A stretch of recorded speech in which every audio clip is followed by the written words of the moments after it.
আসসালামু আলাইকুম বন্ধুরা, আপনারা সবাই কেমন আছেন? আশা করি সবাই ভালো আছেন। আমিও ভালো আছি আলহামদুলিল্লাহ। আজকে আমি ড্রাগন পুডিং বানাবো। তো প্রথমেই আমি ড্রাগনটা ভালো করে ছিলে নিচ্ছি। ড্রাগনটা ছোলা হয়ে গেলে এটা আমি ভালো করে হাত দিয়ে চেটকে নিব। এই যে দেখুন আমি ড্রাগনটা কিভাবে ছুলতেছি। এই যে দেখুন ড্রাগনটা ছোলানো হয়ে গিয়েছে। এটা আমি এবার একটা বাটিতে নিয়ে ভালো করে চেটকে নিব। এটা ব্লেন্ডার করারও যাবে না। ব্লেন্ডার করলে ড্রাগন ফলের পুডিংয়ের বিচিগুলো ওগুলা গলে যাবে। এটা যদি গোটা থাকে তাহলে ড্রাগন ফলের পুডিংটা দেখতে অনেক সুন্দর লাগবে। এই জন্য এটা হাত দিয়েই যত সম্ভব গলিয়ে নিতে হবে চেটকিয়ে। এই যে দেখুন আমার ড্রাগন ফলটা চটকানো হয়ে গিয়েছে। এখানে অত বেশি দানাদার কিছুই নাই। হাতটা দেখুন ড্রাগন ফল চটকানোর পর লাল হয়ে গিয়েছে। এবার আরেকটা পাত্রের মধ্যে ড্রাগন ফলের চটকানো রসটা দিয়ে দিলাম আর একটু সামান্য পরিমাণ পানি দিয়ে এখানে পরিমাণ মতো চিনি দিয়ে দিব। যে যেরকম মিষ্টি খাবেন সেরকম মিষ্টি দিয়ে এটা ভালো করে একটু নেড়েচেড়ে নিতে হবে।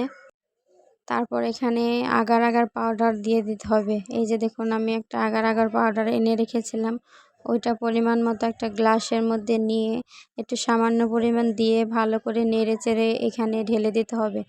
এই যে দেখুন এটা ঢালার পর অনবরত নাড়তে হবে, নাহলে এটা দলা পাকিয়ে যেতে পারে। এই জন্য এটা জালও দিতে হবে, আবার ভালো করে নাড়তেও হবে।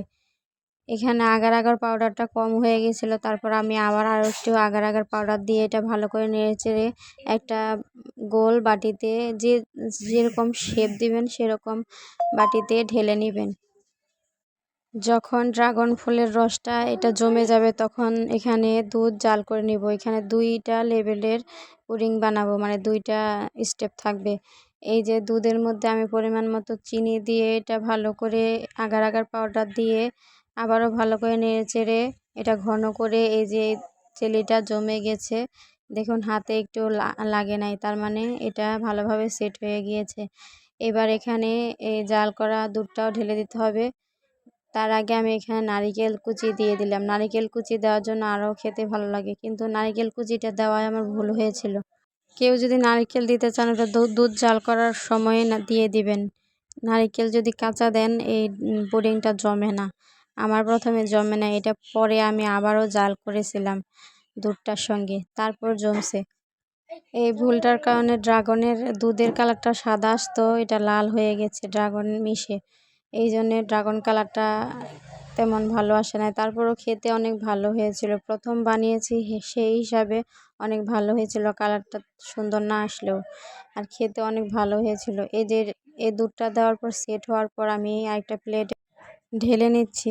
ড্রাগন পুডিংটা অনেক ভালো হয়েছিল, দেখতে অনেক লোভনীয় হয়েছিল।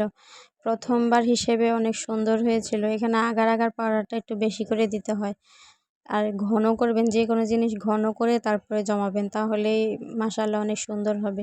এই যে দেখুন আমি ড্রাগন পুডিংটা ভালো মতো কেটে নিচ্ছি শেপ দিয়ে। খেতে অনেক ভালো হয়েছিল, সবাই অনেক পছন্দ করেছিল পুডিংটা।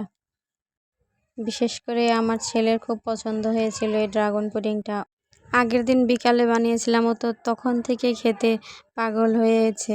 তারপরের দিন সকালে ওকে আমি খেতে দিয়েছি কেটে। তো ভালো থাকবেন, আল্লাহ হাফেজ।